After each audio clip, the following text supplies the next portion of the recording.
আসসালামু আলাইকুম প্রিয় শিক্ষার্থীরা, কি অবস্থা আপনাদের? আশা করি অনেক ভালো আছেন। অনেক অনেক ভালো লাগছে আবার আপনাদের হাস্যোজ্জ্বল মুখগুলো দেখতে পেয়ে। গত ক্লাসে ফ্লো চার্টের যে বেসিক ক্লাসটা নিয়েছিলাম, আশা করি আপনারা প্রত্যেকেই সেই ক্লাসটা করেছেন এবং সেই ক্লাসটার মধ্যে ফ্লো চার্টের একদম শুরু থেকে প্রো লেভেল পর্যন্ত যতটুকু প্রয়োজন ছিল মনে হয় আমি আপনাদেরকে পুরোপুরি দিতে পেরেছি। তো একটা প্র্যাকটিসও করেছিলাম অবশ্য। তারপরেও আমি বলেছিলাম যে প্র্যাকটিসের জন্য আরো একটা ক্লাস নিয়ে আসবো, তো সেই ক্লাসটাই এটা। এখন যেটা করতে হবে, আপনারা যদি প্রথম ক্লাসটা করে থাকেন তো অনেক ভালো। তাহলে তো আমরা আজকে এই যেমনটা লেখা আছে যে ফ্লো চার্টের উপরে প্র্যাকটিস করব, এটা তো আপনারা ইজিলি ক্যাচ করতে পারবেন।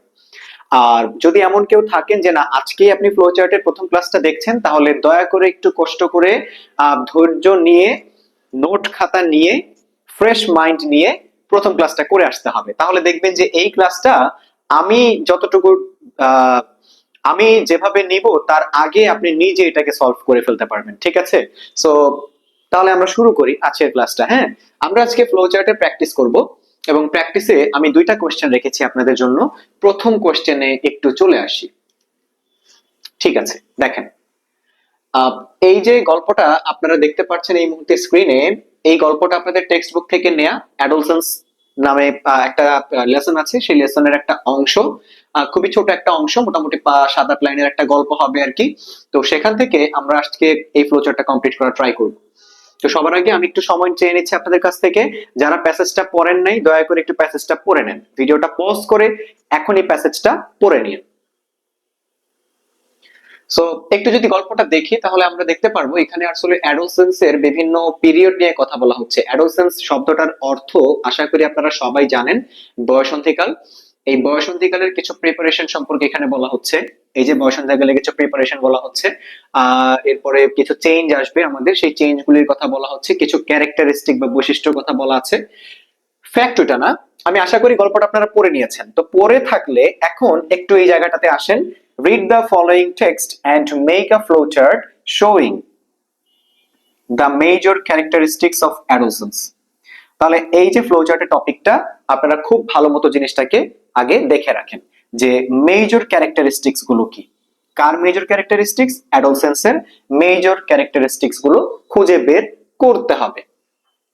আচ্ছা, আমরা খুঁজে বের করবো, কোনো সমস্যা নাই। তার আগে আমাদেরকে একটু দেখতে হবে টিচার কি দিয়ে দিল। হ্যাঁ, টিচার কি দিয়ে দিল? টিচার দিয়ে দিল preparation for adulthood. Preparation for adulthood. তো লাস্ট ক্লাসের কথা অনুযায়ী কি বলেছিলাম যে টিচার যেটা দিয়ে দিয়েছে সেখান থেকে আগে খুঁজে বের করতে হবে গল্পটার যে কোন জায়গাতে এই কথাটা বলা আছে গল্পের। খুঁজে বের করলাম। এটা খুঁজে বের করার পরে যেটা করতে হবে, এরপর থেকে আমাদেরকে ফ্লো চার্টটা লিখতে হবে, তাই তো? তাহলে আমরা একটু খুঁজে বের করার চেষ্টা করি। তো আমার মনে হয় আপনারা পেয়ে গেছেন কিনা, পেয়ে যাওয়ার কথা, পেয়ে যাওয়ার কথা ইতিমধ্যে। এই যে এখান থেকে মনে হয় টিচারটা দিয়ে দিয়েছে, এই জায়গাটা থেকে, তাই না? দেখেন তো, preparation for adulthood, preparation for adulthood. তাহলে আমরা এখন যেটা করতে পারি, আমরা এর পর থেকে ইনফরমেশন গুলো নেয়ার চেষ্টা করব। আমরা এই লাইনের পর থেকে এখন আমরা ইনফরমেশন নেয়ার চেষ্টা করব এবং আমরা কি খুঁজে বের করব? আমরা খুঁজে বের করব major characteristics of adolescence, major characteristics of adolescence. তাহলে একটু পরে দেখি কোনটা নেওয়া যায়। ওকে, which one experiences which one experiences several key developments. Besides physical and sexual maturation, these experiences include movement towards social and economic independence. Independence. Okay, so আমি এখানে দুইটা জায়গা একটু আন্ডারলাইন করেছি, আপনারা একটু দেখেন তো।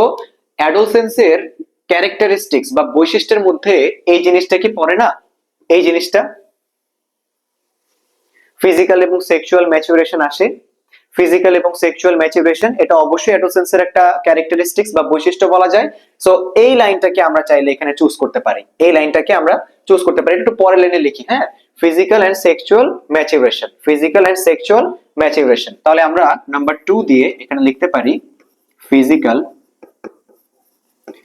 And sexual maturation. আচ্ছা, সো আমাদের দুইটা মানে নাম্বার 1 টিচার দিয়ে দিয়েছিলেন এবং নাম্বার 2 আমরা লিখে ফেললাম। এরপরে আসেন, These experiences include movement toward social and economic independence. এই যে দেখেন একটা বিষয় আসছে যে সামাজিক এবং অর্থনৈতিক স্বাধীনতা অর্জন করার জন্য জিনিসটা আসে, এই এক্সপিরিয়েন্সের মধ্যে থাকে development of identity, the acquisition of skills needed to carry out adult relationships and roles, and the capacity for abstract reasoning. তো এখান থেকে আপনি যে অনেকগুলো ইনফরমেশন নিতে পারেন, আসলে অনেক ইনফরমেশন। সো আপনি বলতে পারেন যে experience of social and economic independence, এই জায়গাটাকে লিখতে পারা যায় যে এক্সপেরিয়েন্স, কি এক্সপেরিয়েন্স আছে, অনেকগুলো এক্সপেরিয়েন্স আছে, social independence, economic independence, development of identity, acquisition of skills needed to carry out adult relationships, so many. তো আপনি এখান থেকে জাস্ট একটা বা দুইটা নিতে পারেন, আমি নিতে চাচ্ছি এটাই যে social and economic independence. So আমি এখান থেকে লিখবো experience social and economic independence, অথবা social and economic development, social and economic independence, এটাকেও আমরা চাইলে লিখতে পারি। সো একটু লিখে ফেলি, আমরা নাম্বার 3 তে কি লিখবো, social and economic independence. So এই তো আরেকটা ফ্লো চার্ট হয়ে গেল, আমরা দুইটা করে ফেললাম। এবার আমরা 4 নম্বরে চলে আসি। হ্যাঁ, আমরা এবার 4 নম্বরে চলে আসি, দেখি এরপরে কি দেয়া যায়। এরপরে এখান থেকে তো বললাম যে আমরা চাইলে এগুলিও দিতে পারি যে ডেভেলপমেন্ট অফ আইডেন্টিটি, আইডেন্টিটির উন্নতি হয় বা ডেভেলপমেন্ট হয়। সো আমার কাছে মনে হয় আরো অনেক অপশন আছে, সো আমরা এগুলিকে স্কিপ করে একটু সামনের দিকে দেখি তো বেটার কিছু পাওয়া যায় কিনা। The acquisition of skills needed to carry out adult relationship, এটা তো বললামই। এইটা দেখেন, এই লাইনটা বেশ important, the capacity for abstract reasoning. এই লাইনটা আসলে খুবই গুরুত্বপূর্ণ আপনার এই প্যাসেজের জন্য। আমি এখান থেকে দিতে পারি এই জায়গাটা যে capacity for abstract reasoning, capacity, sorry capacity মানে সক্ষমতা, কি সক্ষমতা, অ্যাবস্ট্রাক্ট রিজনিং এর সক্ষমতা। সো আমরা এই জিনিসটাকে একটু লিখতে পারি। সো আমরা এখন দিব ক্যাপাসিটি ফর অ্যাবস্ট্রাক্ট রিজনিং।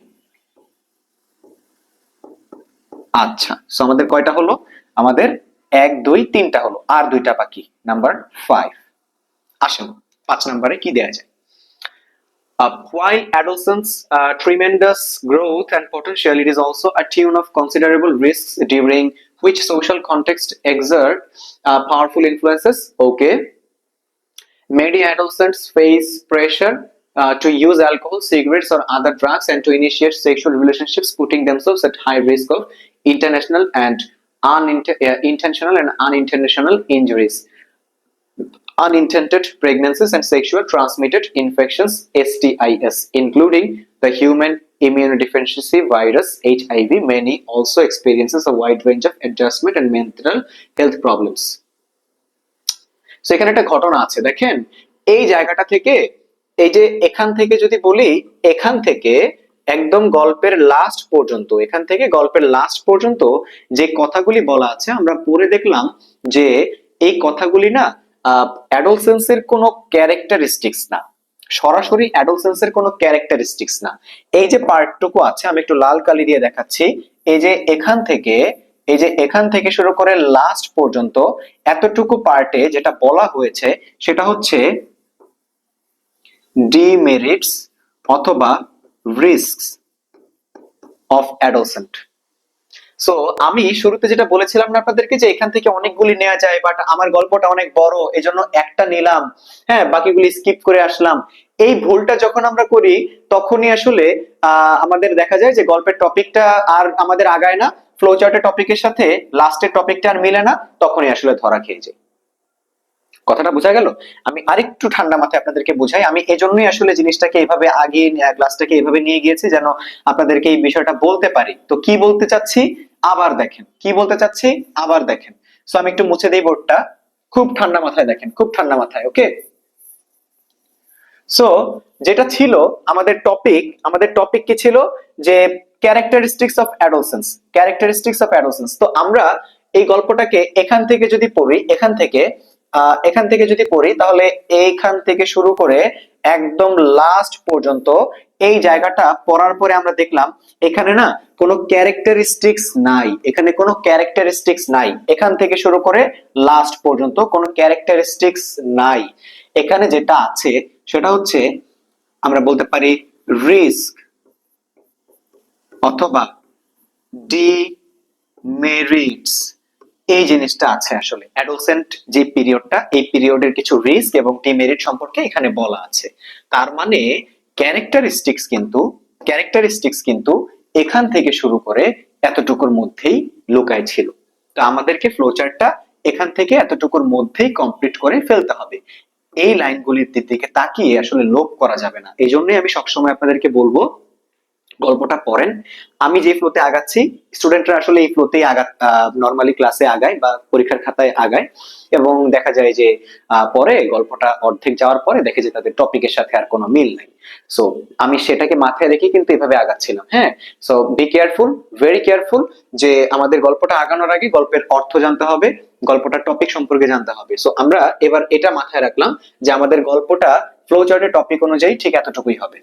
ওকে, এতটুকুই হবে, ভালো কথা। আসেন এবার আমরা এখান থেকে একটু সলভ করার ট্রাই করি। সো আমি যেখানে ছিলাম সেখানে একটু ফেরত আসি। সো এই যে এই জায়গাটা সোশ্যাল এন্ড ইকোনমিক ইন্ডিপেন্ডেন্স লিখেছিলাম না, কোথা থেকে? এই যে social and economic independence. So আমরা এখান থেকে আর এগুলি বাদ দিব না। এই যে এটাকেও আমরা লিখবো, এটাকেও আমরা লিখবো।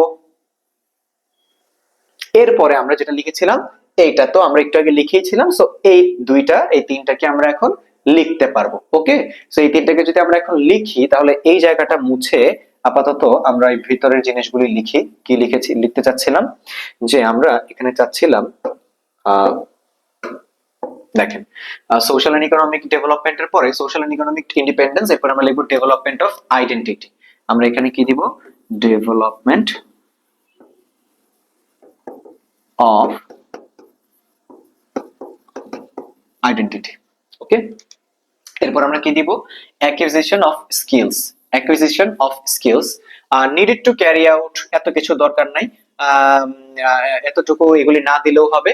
না দিয়ে আমরা just acquisition of needed skills এটা এখানে দিয়ে দিতে পারি, তাহলে এই জিনিসটা মনে হয় একটু ক্লিয়ার হয়। The acquisition of needed skills অথবা দ্য অ্যাকুইজিশন অফ স্কিলস। তাহলে আমি এখানে দিব অ্যাকুইজিশন অফ স্কিলস, এবং লাস্টলি আমরা কি যেন দিয়েছিলাম? অ্যাবস্ট্রাক্ট, ওই যে রিজনিং এর যে বিষয়টা আছে, তাই না? এই যে এখানে এখানে ছিল অ্যাবস্ট্রাক্ট রিজনিং। অ্যাবস্ট্রাক্ট রিজনিং কি? The capacity for abstract reasoning. So আমরা এখন দিব দা, দানা দিলেও ভালো, দানা দিলেই বরঞ্চ ভালো হয়। আমরা এখানে দেব capacity of abstract reasoning. Okay, capacity of abstract reasoning. So এই যে দেখেন আমাদের 5টা ফ্লোচার্ট হয়ে গেল। এই যে ফ্লোচার্ট এটা এখানেই কমপ্লিট, ফ্লোচার্টটা এখানেই কমপ্লিট। সো দেখেন আমি কিন্তু গল্পটা যখন শুরু করেছিলাম ভাইয়া, আমি একটু ঠান্ডা মাথায় বলি যে গল্পটা শুরু করার সময় আমি কিন্তু টপিকটার দিকে খেয়াল করেছি, তাই না? যে টপিকটা ছিল কি? Major characteristics of adolescence. আচ্ছা, মেজর ক্যারেক্টারিস্টিক্স। তো গল্পটা যখন আমি এইটুকু পর্যন্ত আসছি, তারপরে আমি বাকি অংশটুকু পড়ে এগুলিকে পড়ে দেখলাম যে এখানে না কোনো ক্যারেক্টারিস্টিক্স নাই, এখানে কোনো ক্যারেক্টারিস্টিক্স নাই। এখানে কি আছে? এখানে বলা হচ্ছে অ্যাডোলসেন্স পিরিয়ডটা যখন একটা মানুষের যায় তখন কি কি রিস্কের মধ্যে সে পড়ে, তার জীবনে কি কি চেঞ্জেস আসে, খারাপ দিকগুলো এখানে আনা হয়েছে। সো আমাদের তো ফ্লোচার্টের টপিকে সেটা চায়নি, তাই তো? ফ্লোচার্টের টপিকে চেয়েছে যে তুমি একটা ফ্লোচার্ট লেখো যেখানে কিনা বৈশিষ্ট্যগুলি থাকবে বয়সন্ধিকালের। সো বৈশিষ্ট্যমূলক কথা আসলে এতটুকু পর্যন্তই ছিল। এই যে আমি যদি বলি এতটুকু পর্যন্তই ছিল বৈশিষ্ট্যমূলক কথা। সো আমাদের ফ্লোচার্টটা এতটুকুই হবে। এই জন্য আমি আপনাদেরকে শুরুর প্রসেসটা এইভাবে দেখিয়েছি, কারণ আমার মতো স্টুডেন্টরা এইভাবেই করে। সো আমি আপনাদেরকে ওই জায়গাটাতে নিয়ে যেতে চাচ্ছি যে স্টুডেন্টরা যে ভুলটা করে আমার সাথে সেই ভুলটাও আপনারা যেন আর কখনো না করেন। আমরা একসাথে জিনিসটাকে সতর্কভাবে জিনিসটাকে মনে রাখবো। ওকে, খুবই কেয়ারফুলি জিনিসটাকে মনে রাখবো। এই জন্য কি করতে হবে? প্রথমেই গল্পটা ভালো করে পড়তে হবে, পড়ার পরে কি কি লাইন দিতে চাচ্ছেন সেই লাইনগুলি আন্ডারলাইন করে ফেলতে হবে। এই কাজটা যদি করেন দেখবেন ফ্লোচার্টটা আর ভুল হচ্ছে না। আমরা একটা প্র্যাকটিস করে জিনিসটা আবারও ক্লিয়ার হই। এবার আমরা আরেকটা গল্পে যাব। এই গল্পটাও আপনাদের টেক্সট বুক থেকে নেওয়া হয়েছে, এডুকেশন নামক একটা ইউনিট থেকে।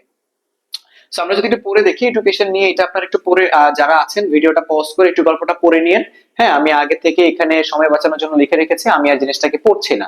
সো আমি সরাসরি একটু ফ্লোচার্টের টপিকে চলে আসি। তো টপিকটা দেখেন, শোয়িং, আমি বলেছি সবসময় শোয়িং এর পরে টপিকটা থাকে, এই যে showing the functions of education, showing the functions of education.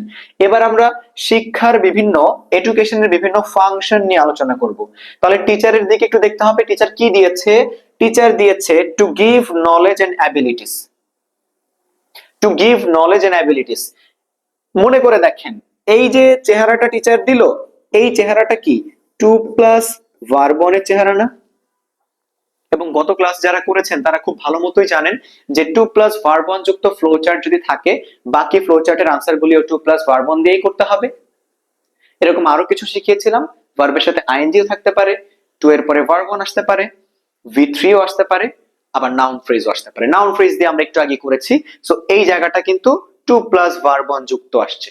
So এখন আমরা যেই ইনফরমেশন গুলি নেই না কেন, সবগুলির আগে টু প্লাস ভার্ব থাকতে হবে। এবার আমরা একটু ইনফরমেশন খোঁজার চেষ্টা করি। তো ইনফরমেশন খোঁজার আগে আগে দেখতে হবে যে টিচার আসলে আমাদেরকে এই লাইনটা কোত্থেকে দিয়ে দিল। হ্যাঁ, teacher to give knowledge and abilities, এই বাক্যের এই গল্পটার কোথায় দিয়ে দিয়েছে একটু দেখেন তো, পান কিনা? দেখেন, to give knowledge and abilities, এই তো আমি দেখতে পারলাম একদম প্রথম লাইনে, একদম ফার্স্ট লাইন, এই যে education gives us knowledge and set of abilities.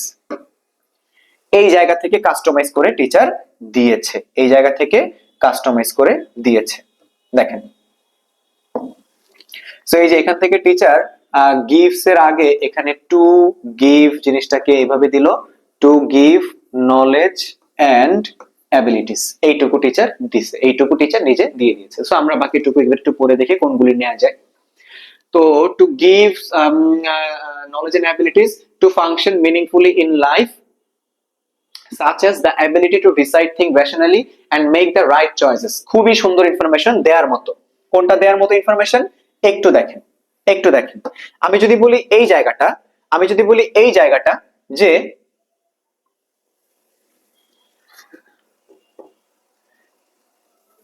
To decide things rationally, এই যে একটা ইনফরমেশন, এটাকে আমরা চাইলে নিতে পারি। To decide already to plus verb দেওয়াই আছে, আবার এখানে আরেকটা আছে যে মেক দ্য রাইট চয়েসেস, এটাও আমরা দিতে পারি। ওকে, সো আমরা দুইটা বের করলাম। এরপরে দেখি as we learn how to read, write and do the basic operations of arithmetic, we gain a degree of self confidence। So এখান থেকে যদি বলি এই যে আমরা কি অর্জন করতে পারি, a degree of self confidence, এই জায়গাটাকেও আমরা একটা ইনফরমেশন হিসেবে নিতে পারি। We learn to think for ourselves and to articulate our thoughts, খুবই সুন্দর ইনফরমেশন। এই যে to think and articulate thoughts, এই জায়গাটা আমরা নিতে পারি, এটাও একটা ফাংশন এডুকেশনের। আর কি আছে, we pick up skills to communicate with others and manage our affairs well, খুবই সুন্দর information, to communicate with others and manage our affairs well। দেখি আরো আছে কিনা, education helps us think independently and make our own opinions, এখান থেকেও আসলে দেয়া যায়, এখান থেকেও দেয়া যায়, বাট আমরা দিচ্ছি না। মেবি আমাদের ইনফরমেশন গুলো যথেষ্ট আছে। কয়টা? 1 2 3 4 5, অলরেডি 5টা হয়ে গিয়েছে, অলরেডি 5টা ইনফরমেশন হয়ে গিয়েছে, টিচার যেটা দিয়েছে এটা বাদেই, তাই না? সো আমরা এবার একটু লেখার চেষ্টা করি। তাহলে একটু লেখার চেষ্টা যদি করি, একটু লেখার চেষ্টা করলে এই জায়গাটাতে আমরা কি লিখতে পারি, টু ডিসাইড থিংস রেশনালি, যেমন আছে টু ডিসাইড আছে, তো টু ডিসাইড তো নিজেই একটা টু প্লাস ভার্ব, সো এটাকে তো আর চেঞ্জ করা দরকার নেই, আমরা সরাসরি লিখে ফেলি। এই যে আমাদের নাম্বার 2 যেটা হবে, আমরা কি লিখবো, to decide things rationally। Okay, so আমাদের একটা শেষ, আমরা এবার দ্বিতীয়টাতে আসি। দেখেন, দেখেন, সো এবার আমরা আবার এটা নিতে চাচ্ছিলাম, তাই না, যে make the right choices. So make এর আগে আমরা যদি একটা টু বসাই নিই তাহলে তো নিয়মটা হয়ে যাচ্ছে আমাদের। এই যে টিচার যে ফর্মুলা দিয়ে দিয়েছে এই ফর্মুলার সাথে ম্যাচ করে, তাহলে এখন আমরা লিখতে পারি to make the right choices. কি লিখবো, to make the right choice. ওকে, আমাদের দুটা শেষ। আমরা এবার তৃতীয় নাম্বারটাতে বা 4-এ চলে আসি। এখন আমরা কি লিখতে যাচ্ছি, এই যে এই জায়গায় একটা আমরা ইনফরমেশন বাছাই করেছিলাম যে we gain a degree of self confidence. তাহলে এই গেইন তো একটা ভার্ব, এই গেইনের আগে যদি আমরা এখানে টু বসাই তাহলে হয় to gain a degree of self confidence. লিখে ফেলি, to gain a degree of self confidence. Okay, so আমাদের তিনটা শেষ। আমরা 4 নম্বরে চলে আসি। নাম্বার 4, আমরা এটা নিতে চাচ্ছিলাম to think for ourselves and articulate our thoughts. দুইটা আছে যদিও, আপনি দুইটাকে একসাথে লিখতে পারেন। যেমন একটা এখানে একটা টপিক কি, এখানে একটা টপিক হচ্ছে টু থিংক ফর আওয়ারসেলভস, আবার হচ্ছে আর্টিকুলেট আওয়ার থটস। সো এই দুইটা পার্ট আসলে লেখা যায়, দুইটাকে দুই ভাবে লেখা যায়, চাইলে একটাও বানায় ফেলতে পারেন। যেহেতু আমাদের কাছে অ্যাভেলেবল ইনফরমেশন আছে, দুইটাকে একসাথেই করে দিই। তবে এখানে একসাথে করার আগে একটা বিষয় মাথায় রাখবেন ভাইয়া। কি মাথায় রাখবেন? এই যে জিনিসটা আছে এখানে, এই যে জিনিসটা আছে, এইটা আওয়ার সেলফস, তাই না? আমি যদি বলি আওয়ার সেলফস এর পরিচয় কি, আওয়ার সেলফস এর পরিচয় হচ্ছে এইটা একটা রিফ্লেক্সিভ প্রোনাউন, তাই না? আমরা আসলে ফ্লোচার্টের মধ্যে না এই জিনিসগুলোকে একটু স্কিপ করব। সাবজেক্টিভ প্রোনাউন, অবজেক্টিভ প্রোনাউন, এরপরে হচ্ছে পসেসিভ প্রোনাউন বা এই ধরনের রিফ্লেক্সিভ প্রোনাউন, এগুলি বাক্যে আসলে এগুলিকে একটু বাদ দিয়ে ফ্লোচার্টটা লেখার চেষ্টা করব। কারণ ওই যে একটা কথা বলেছিলাম গত ক্লাসে যে ফ্লোচার্ট মানে হচ্ছে শর্ট নোটস। তো শর্ট নোটস এর মধ্যে যতগুলি মানে যতটুকু না লিখলেই নয়, ইনফরমেশন যতটুকু না লিখলেই নয় ততটুকু লিখতে হয়, তাই না? সো আমরা এই জন্য কি করব, এই সাবজেক্ট গুলো বা প্রোনাউন গুলোকে বাদ দিয়ে আসবো। সাবজেক্ট, অবজেক্ট, পসেসিভ, রিফ্লেক্সিভ এগুলিকে বাদ দিব। সো আমি এটাকে আসলে লিখবো না, হ্যাঁ এটাকে লিখবো না। তো আমি এটাকে না লিখলে আমি কি লিখতে পারি, টু থিংক, অথবা এই থিংক তো বাদ হয়ে গেল, এই লাইনটা আমরা লিখবোই না, আমরা লিখবো টু আর্টিকুলেট।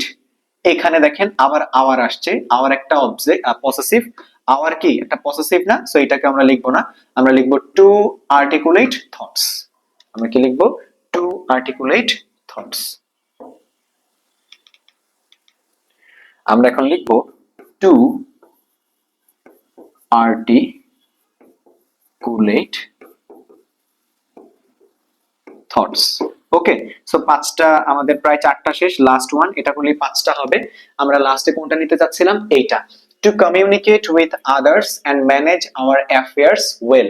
সো এই যে আওয়ারটাকে বাদ দিব, আওয়ারকে বাদ দিব, বাদ দিয়ে আমরা লিখতে পারবো to communicate with others and manage affairs well. So এইটুকু না লিখে এটাকে বড় করার দরকার নাই, আমি জাস্ট দেব টু কমিউনিকেট উইথ আদার্স, এইটাও দিতে পারেন, অথবা টু ম্যানেজ অ্যাফেয়ার্স ওয়েল এইটাও দিতে পারেন। দুইটা ফ্লো চার্ট হবে এখানে, টু কমিউনিকেট উইথ আদার্স অথবা টু ম্যানেজ অ্যাফেয়ার্স ওয়েল, দুইটাই হবে। ওকে, আমি যে কোনো একটা দিব, আমি দিলাম হচ্ছে টু কমিউনিকেট, আমি দুইটা লিখে দিচ্ছি। আমরা এখানে দিতে পারি টু কমিউনিকেট উইথ আদার্স, অথবা আমি এখানে আরেকটাও লিখে দিতে পারি টু ম্যানেজ অ্যাফেয়ার্স ওয়েল। এই তো, সো এটাই তো আসলে, এভাবে করলেই তো ফ্লোচার্টটা কমপ্লিট হচ্ছে, তাই না? এভাবে করলেই ফ্লোচার্টটা কমপ্লিট হচ্ছে। প্রত্যেকটা জায়গায় দেখেন, প্রত্যেকটা জায়গায় দেখেন আমি একটা জিনিসকে সবসময় কনস্ট্যান্ট রেখেছি, একটা জিনিসকে সবসময় কনস্ট্যান্ট রেখেছি। সেটা কি বলেন তো? সেটা হচ্ছে টু প্লাস ভার্ব ওয়ান এর ফর্মুলা। আমি কেন টু প্লাস ভার্ব ওয়ান এর ফর্মুলাটাকে কমন রেখেছি? কারণ টিচার এখানে টু প্লাস ভার্ব ওয়ান দিয়ে ফ্লোচার্টটা শুরু করেছিল। টিচার যেহেতু টু প্লাস ভার্ব ওয়ান দিয়ে শুরু করেছে, আমিও প্রত্যেকটা ফ্লোচার্টে টু প্লাস ভার্ব ওয়ান দিয়েই করেছি। তো এভাবেই ফ্লোচার্টটা করবেন। আমি চেষ্টা করলাম আমার জায়গা থেকে যতটুকু ভালো করে জিনিসটাকে বুঝাই দেওয়া যায়। বাকিটা আসলে আপনাদের নিজেদেরও প্র্যাকটিস করতে হবে। আমি তো প্র্যাকটিসের জন্য একটা ক্লাস দিলাম, আর বেসিক ক্লাসটা তো প্রায় 1 ঘন্টার একটা ক্লাস ছিল, অনেক বিস্তারিত আলোচনা সেখানে আছে, খুঁটিনাটি অনেক বিষয় পাবেন, সেখানেও একটা প্র্যাকটিস করেছিলাম। আর আজকে করলাম আরো 2টা, মোটামুটি 3টা প্র্যাকটিস করে ফেলেছি। যদি আরো লাগে আমাকে জানাবেন, আমি আরো প্র্যাকটিস নিয়ে ক্লাসে আসবো, কোনো অসুবিধা নাই। তো একটু এনশিওর করতে হবে আপনারা আমার ক্লাসগুলি বোঝেন কিনা।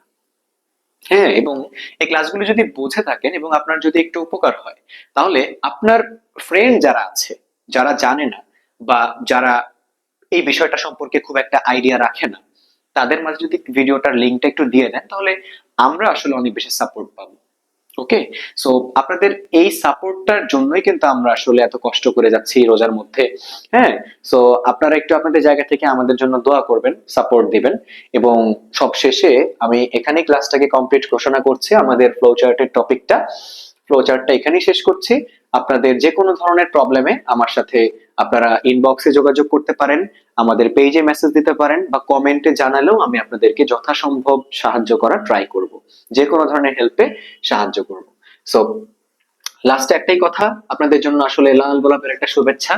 আপনারা আমার সাথে ফ্লো চার্টের ক্লাসটা করেছেন, ফ্লো চার্টটা আমি অনেক আহ, আহ, আম, অনেক পরিশ্রম করে আপনাদের জন্য স্লাইড টাইপ বানায় আমি আসলে ক্লাসটা রেডি করার ট্রাই করেছি, জানি না কতটুকু দিতে পেরেছি। সো আপনারা সবাই অনেক ভালো থাকবেন, আমাদের জন্য দোয়া করবেন, সাপোর্ট করবেন, এবং আমাদের প্রত্যেকটা ক্লাস মনোযোগ দিয়ে করবেন।